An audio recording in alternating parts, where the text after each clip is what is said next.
one citizen of the cosmos look outside your window, what do you see? You see change. You see people rushing, driven by insatiable desires and baseless fears. You see fortunes lost, reputations, bodies failing, and empires crumbling. You call this hardship. You call this adversity. You call this injustice. And because of what you see, your mind too is ravaged by a storm. You worry about tomorrow. You regret yesterday. You are angered by others. You are disappointed in yourself.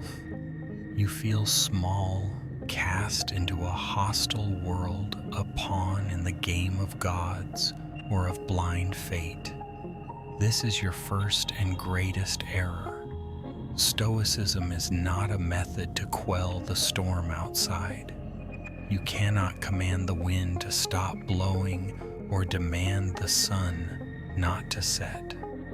The storm of external events, epidemics, wars, betrayal, death lies beyond your control.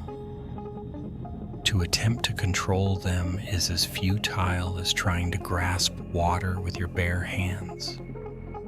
No. Philosophy is the art of building an internal refuge, an inner citadel that no external storm can ever breach. These rules we are about to analyze are not magical incantations to change the world. They are the architectural blueprints to construct that fortress.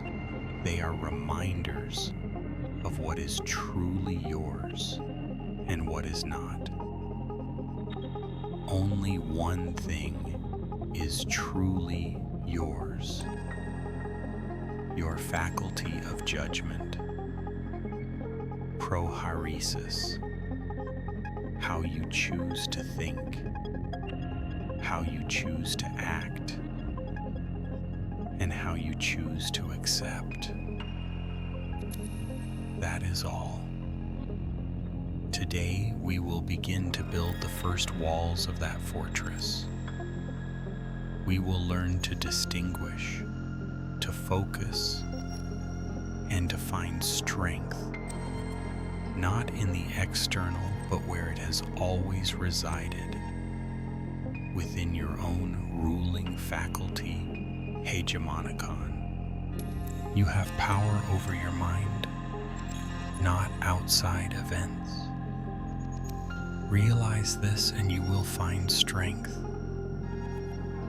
Our life is what our thoughts make it.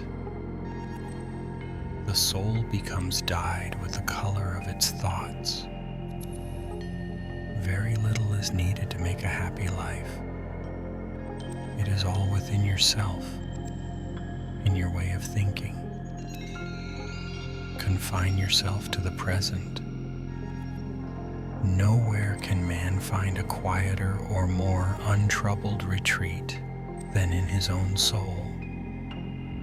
Imagine you are standing on a small island. Surrounding you is a vast, violent ocean. Sometimes the sea is calm, but often it roars.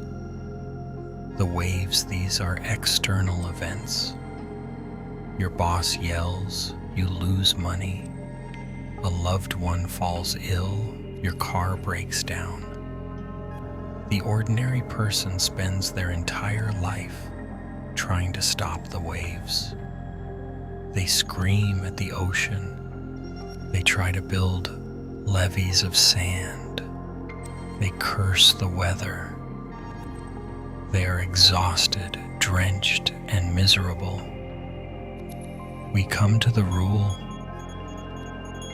you have power over your mind, not outside events. Is the first and most fundamental revelation. It is the moment you realize you are not the ocean, you are the island. Your power does not lie in controlling the waves. Your power lies in fortifying your island. External events cannot touch the real you, your soul, your reason, unless you permit them to do so. When a person insults you, that insult is a wave.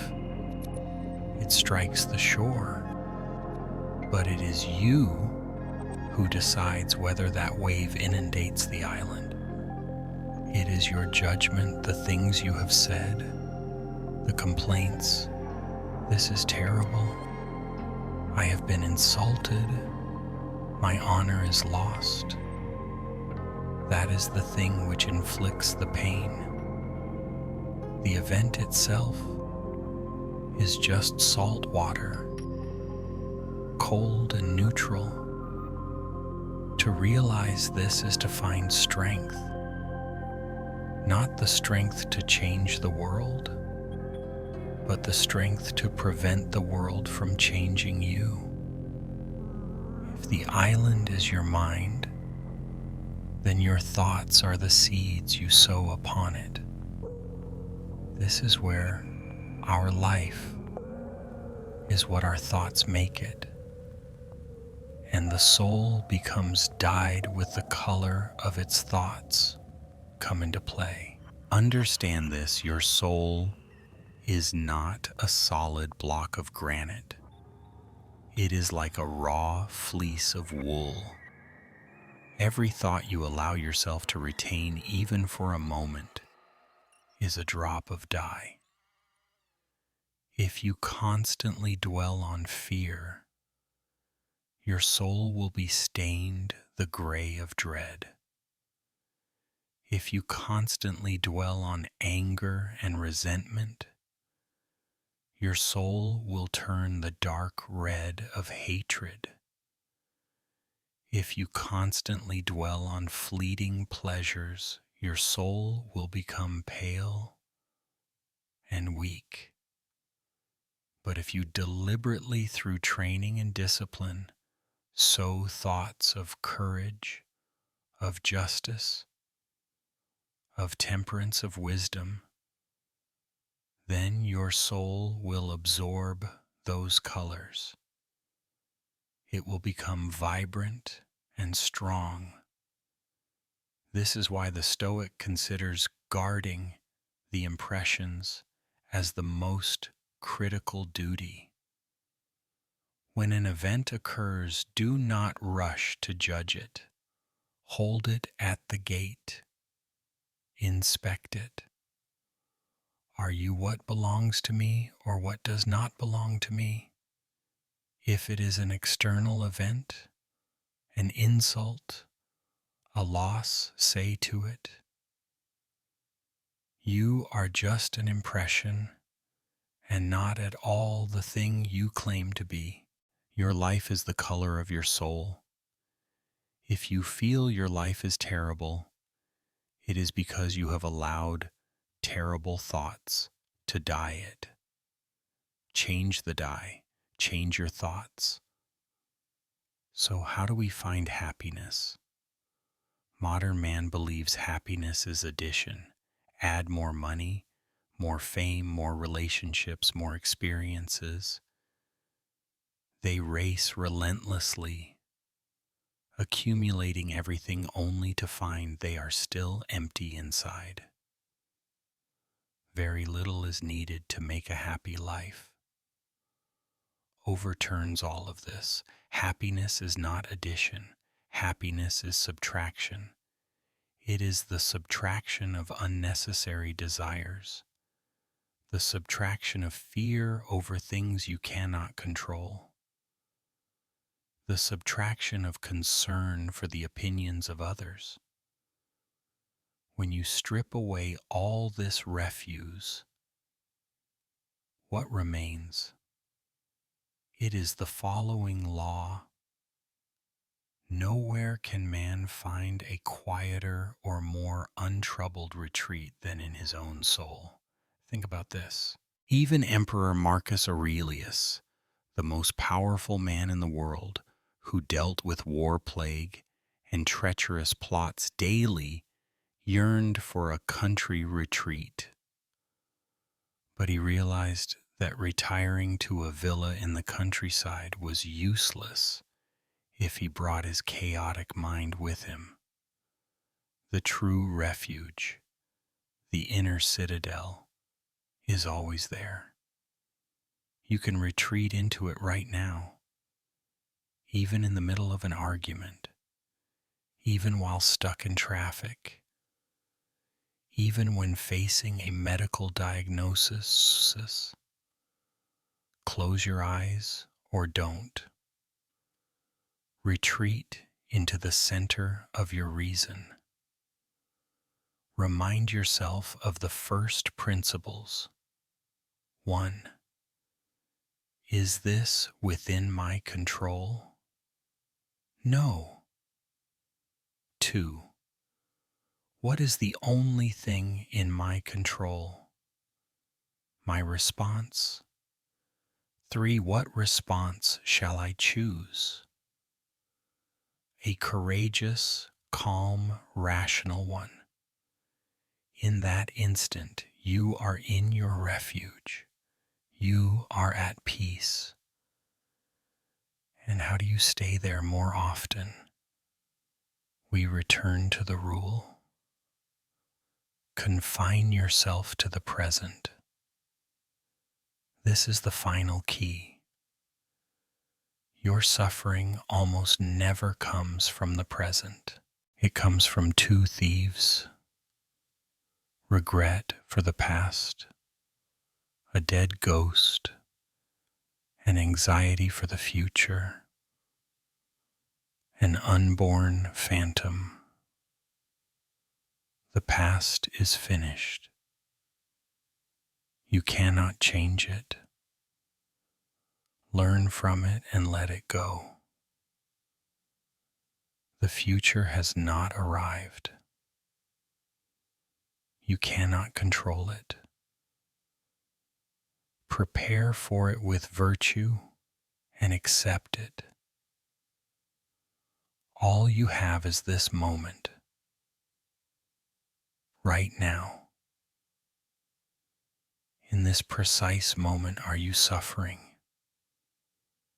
Even if you are in physical pain, can you endure it for this second? Yes. You can breathe. You can think rationally. When you confine yourself to the present, you strip anxiety and regret of their power. You simply do what must be done right now. And that is all the universe demands of you. This is the foundation of the citadel. This is how you begin to reclaim control of your life, not by fighting the ocean, but by becoming an immovable island. Reflect on these things. Do not just read them, live them today. Pay attention to the thoughts dyeing your soul. Practice retreating into your refuge. You have begun to realize that there is a refuge within you, a place that no chaos from the world can touch unless you invite it in. But building a fortress is not enough. A soldier who only hides in the citadel is a coward. Sooner or later, you must step outside the gates and face the battlefield. And the battlefield of life, my brother, is filled with obstacles.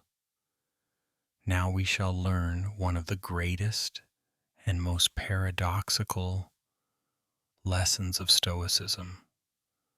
We do not merely endure obstacles, we use them. We do not merely accept fate, We love it. The obstacle in the path becomes the path. What stands in the way becomes the way. Loss is nothing else but change, and change is nature's delight. Accept whatever comes to you, your destiny, for what could more aptly fit your needs. Choose not to be harmed, and you won't feel harmed. Don't feel harmed, and you haven't been. Everything we hear is an opinion, not a fact. Everything we see is a perspective, not the truth. Do not be disturbed by the future. You will meet it if you have to, with the same weapons of reason which today arm you against the present. This is the central secret of our entire philosophy. The obstacle in the path becomes the path. The ordinary person prays for an easy life. They pray for a flat road with no boulders, no steep inclines. What a foolish prayer. That is like an athlete praying that the dumbbell not be heavy, or a blacksmith praying that the fire not be hot. It is the weight of the dumbbell that builds the muscle. It is the heat of the fire that forges the steel. And it is the obstacle that forges who you are. Understand this. The universe, logos, the great reason is not hostile to you. It is simply impartial. It places obstacles in your path not to stop you, but to test you. They are tests custom designed for the very virtue you most need to cultivate. An unjust boss.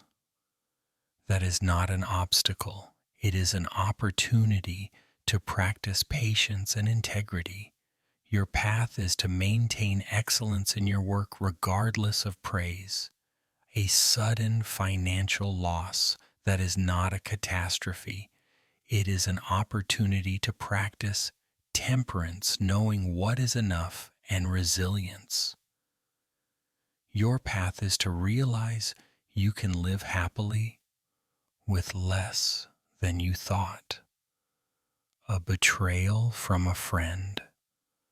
That is not the end. It is an opportunity to practice forgiveness and self-control. Your path is to refuse to lower yourself to the level of the one who harmed you. A chronic illness. That is not a curse. It is an opportunity to practice ultimate courage.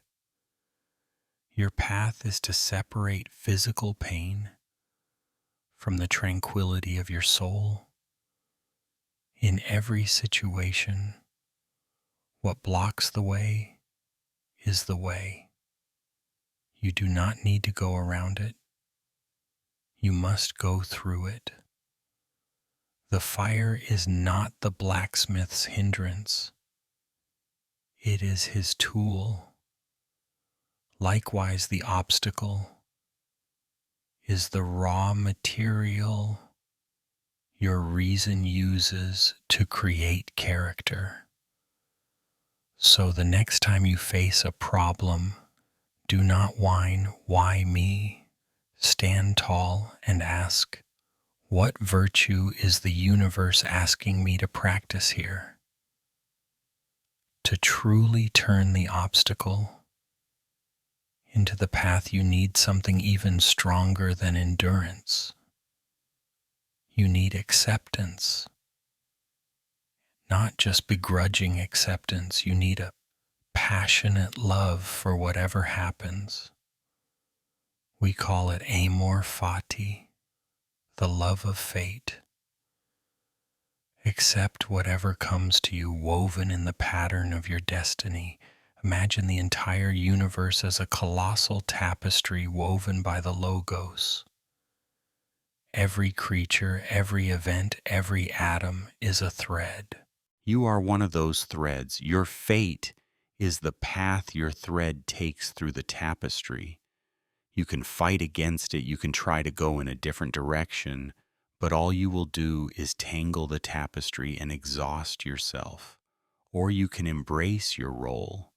You can realize that your exact position with all its hardships is necessary for the beauty of the whole. You are not an accident. You are a necessity. Loss is nothing else but change, and change is nature's delight. Why do we suffer? Because we cling. We want things to stay the same. We want youth, health, money, and loved ones to remain forever. But this is contrary to nature. Nature is change. A seed must lose its shell to become a tree. Winter must die for spring to come. You must lose the ignorance of childhood to gain the wisdom of adulthood. What you call loss is merely the name you give to change you did not desire. A Stoic sees this and smiles. They do not fight the river of change. They learn to swim with it. When loss occurs, they do not say, "This is terrible." They say, "This is nature. This is necessary." And because it is necessary, it is good. To love your fate means to say yes to life exactly as it is. Not the life you wished for, not the life you think you deserve, but this life, right now, with all its obstacles, because those very obstacles are your path. At this point you may ask, "Philosopher, this is easy to say, love my fate while I am in pain. Turn an insult into the path. How come? This is how you do it. You do it by using the most powerful tool we discussed in Chapter 1, your judgment. Everything we hear is an opinion, not a fact. Everything we see is a perspective, not the truth. Between an event, the wave, and your response, your emotion, there is a gap. In that gap is your judgment. Event. Fact. It is raining, judgment, opinion. What a terrible day. My plans are ruined. Event fact. Someone calls you an idiot, a judgment opinion. He insulted me. I must defend myself. I am harmed. The Stoic learns to pause in that gap. They separate fact from opinion. It is raining. Stoic perspective. Good. The trees need water. This is an opportunity to read. Fact. He emitted sounds calling me an idiot. Stoic perspective.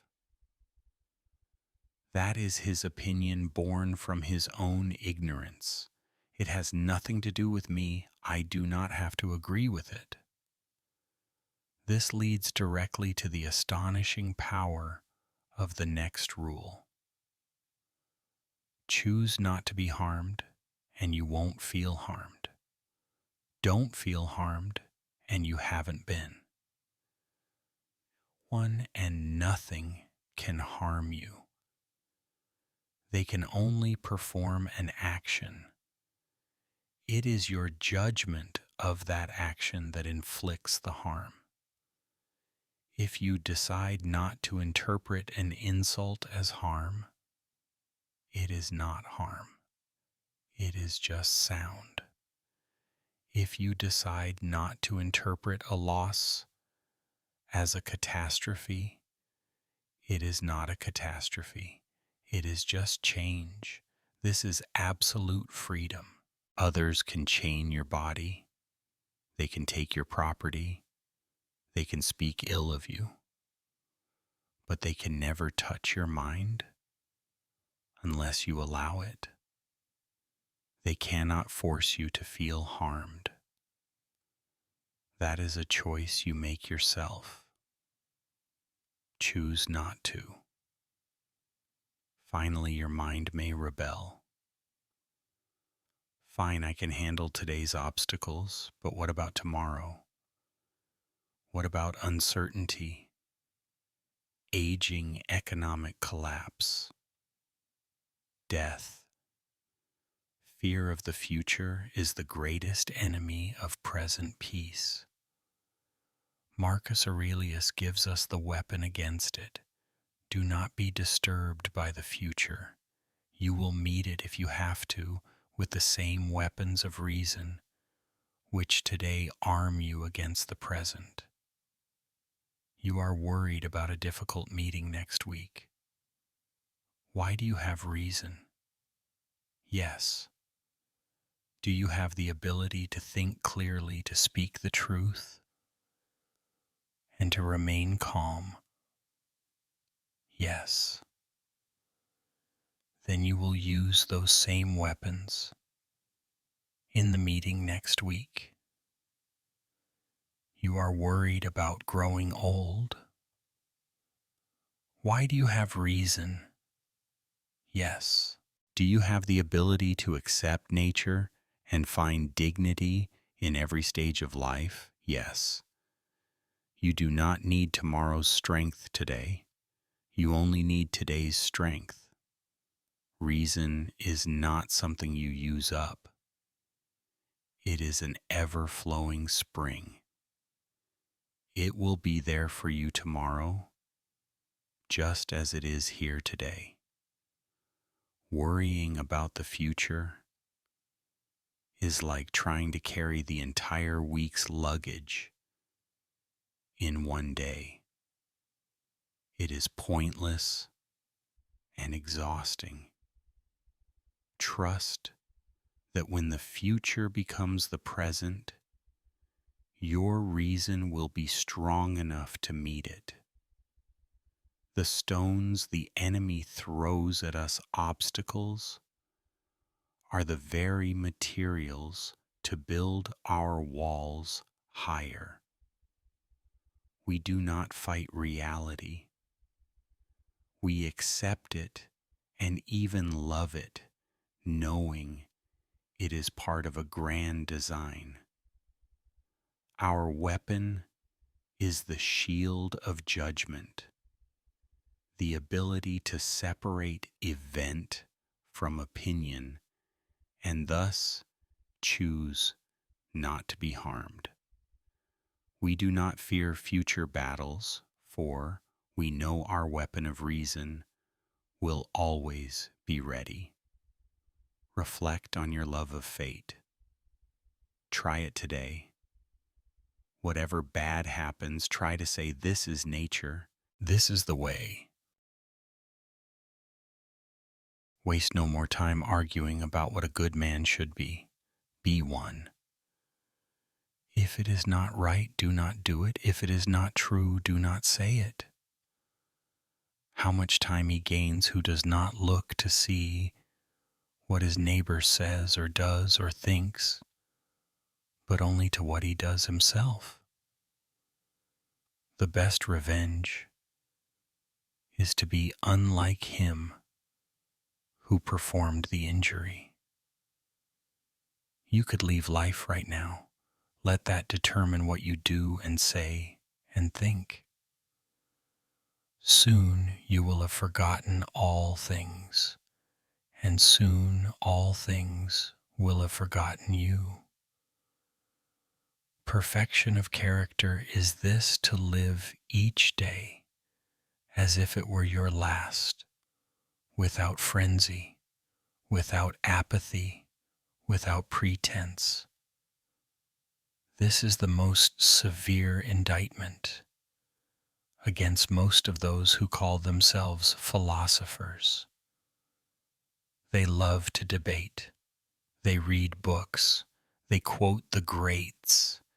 They can speak for hours about the nature of justice or the meaning of courage. But look at their lives. They are cowards before their boss. They cheat in small transactions. They lie to save face. Waste no more time arguing. Be one is a command. Philosophy is not an intellectual pastime. It is a craft. You cannot call yourself a carpenter if you only read books about wood. You must build a table. You cannot call yourself a Stoic if you only read Marcus Aurelius. You must act as he did when traffic is congested, when treated unjustly, when facing loss. The world has more than enough orators. It needs exemplars. Do not tell your children about honesty. Be honest before them. Do not debate what a good leader is. Lead with integrity in whatever role you have, and how to be a good person. This provides the simplest, clearest compass. If it is not right, do not do it. If it is not true, do not say it. This is a two-step test for your every action. Before you act,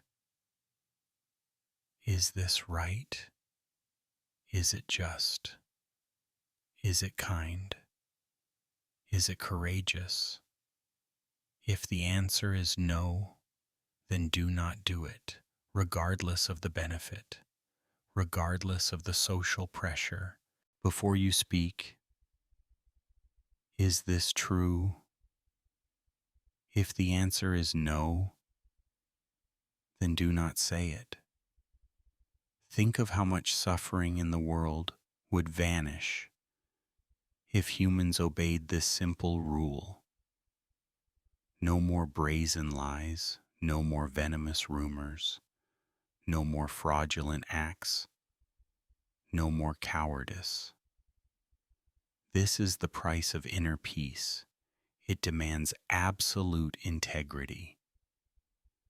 Your mind is the only thing you control, and you must keep it clean.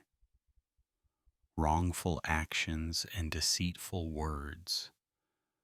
Are you personally dumping filth into your own fortress? Right action is difficult, primarily because of other people. We are constantly distracted by them. How much time he gains who does not look to see what his neighbor says or does or thinks. You scroll through social media and see someone on a lavish vacation. You feel envy tarnishing your soul. You hear a colleague was promoted. You feel injustice. You forget that another's career is outside your control. You worry whether others think you are successful, beautiful, or intelligent. All of this is a colossal waste of mental energy. It is madness. Your neighbor's actions, thoughts, and words are theirs. They belong to the external domain. They are not your concern. What is your concern? Your own actions. Reclaim your time and your focus. Use it to master your craft, to be a better friend, to read a book, to take a walk, to focus on what you are doing. When you stop looking side to side, you will be astonished at how fast you can advance on your own path. But what happens when your neighbor does not just exist but attacks you? What happens when they harm you? Instinct screams, revenge. The best revenge is to be unlike him who performed the injury. When someone acts with malice, they are revealing a diseased soul. They are a slave to their anger, envy, or fear. If you respond with similar malice, you concede that they were right. You agree that malice is the accepted way to behave. You become a copy of the very thing you despise. You have lost. The true revenge, the true victory, is to refuse to descend to their level. They lie. You respond with truth. They cheat. You respond with integrity. They scream. You respond with calm. You maintain the tranquility of your inner fortress. You are not only unharmed, but you have turned their attack into yet another opportunity to forge virtue. By being unlike them, you affirm your moral superiority and keep your soul unstained. That is the only revenge a philosopher cares about. At this point, you may feel tired. Live with integrity at all times. Always be focused. Always forgive. It is exhausting. You need a motivation. You need a reason why to do all this. The Stoics have the most potent motivation: death. You could leave life right now. Let that determine what you do and say and think. Memento mori. Remember that you will die. This is not a morbid thought. It is a filter. When you are about to tell a lie, ask yourself, do I want this to be my final word? When you are wasting time, ask yourself, am I willing to trade the last hour of my life for this? When you are holding a grudge, ask yourself, do I want to carry this feeling to my grave? Death sweeps away all that is trivial.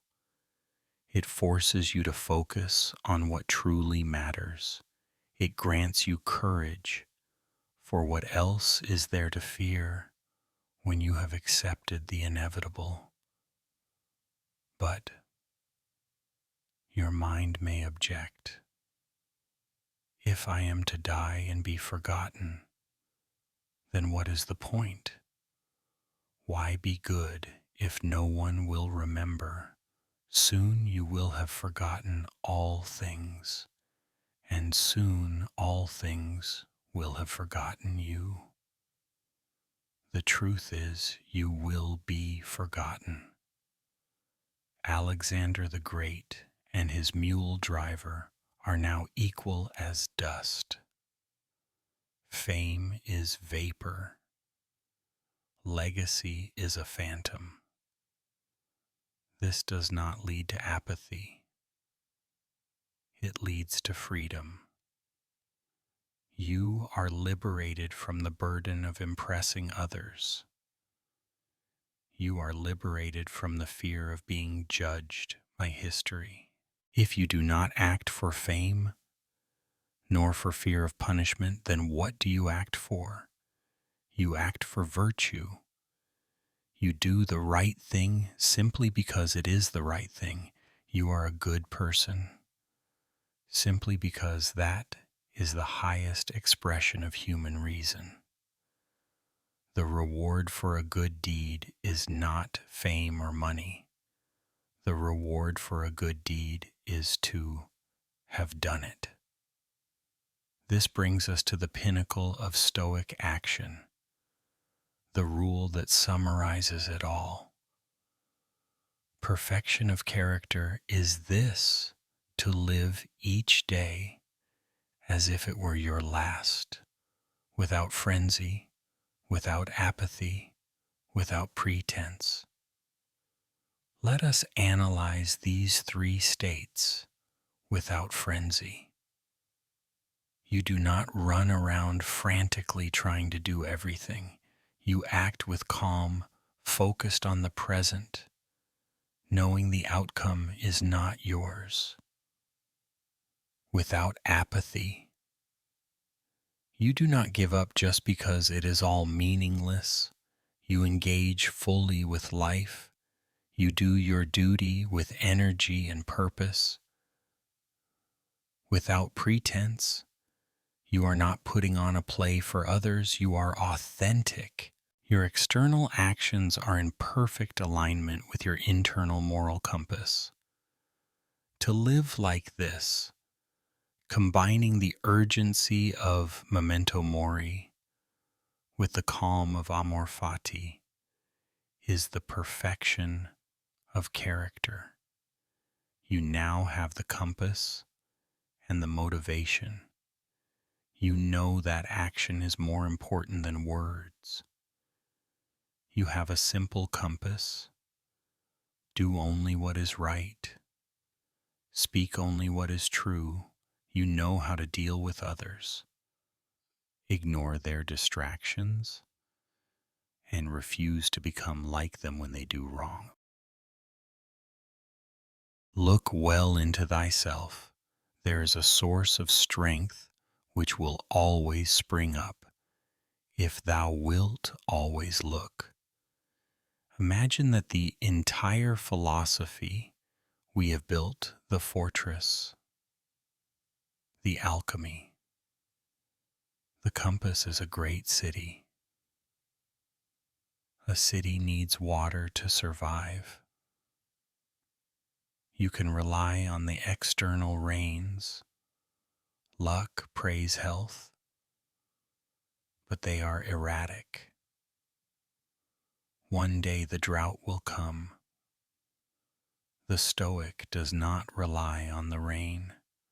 The Stoic digs a well. Look well into thyself. The source is not outside. Strength does not come from your boss, from your money, or from social approval. It does not come from this book or from my words. All those things are merely fingers pointing to where you must search for yourself. It is within. Thyself here does not mean your emotions. Emotions are clouds. They come and go. It does not mean your body. Your body is clay that will return to the earth. Within thyself means your hegemonicon, your command center, the divine reason, the fragment of the cosmic logos that God granted you. This is the quiet retreat. This is the power over your mind. And what does this rule promise? There is a source of strength which will always spring up. This is a guarantee. Not maybe, not sometimes, but always. The spring of reason and strength never runs dry. It is always there. So why do we feel weak? Why are we desperate because of the final part of the rule? If thou wilt always look, you must dig, you must do the work. When you feel overwhelmed, do you pause and retreat into your fortress? That is digging. When you face an obstacle, do you ask, what virtue is this teaching me? That is digging. When you are about to act, do you check it against the right, true compass? That is digging. Every morning when you wake and reflect on the day's challenges, every evening when you review your actions, that is the work of digging the well. Many people stand beside their well dying of thirst and curse the gods for the lack of rain. They are too lazy or too distracted to pick up the shovel and dig. Strength will not automatically jump into your hands. You must seek it. You must continuously turn inward day after day, purifying false judgments, reinforcing your principles, and tapping that spring of reason. You have the blueprint. You have the tools. You know where to find the water. Now put this book down. Real life awaits. The hardships, the obstacles, the irrational people, they are all waiting for you. They will not stop attacking your walls.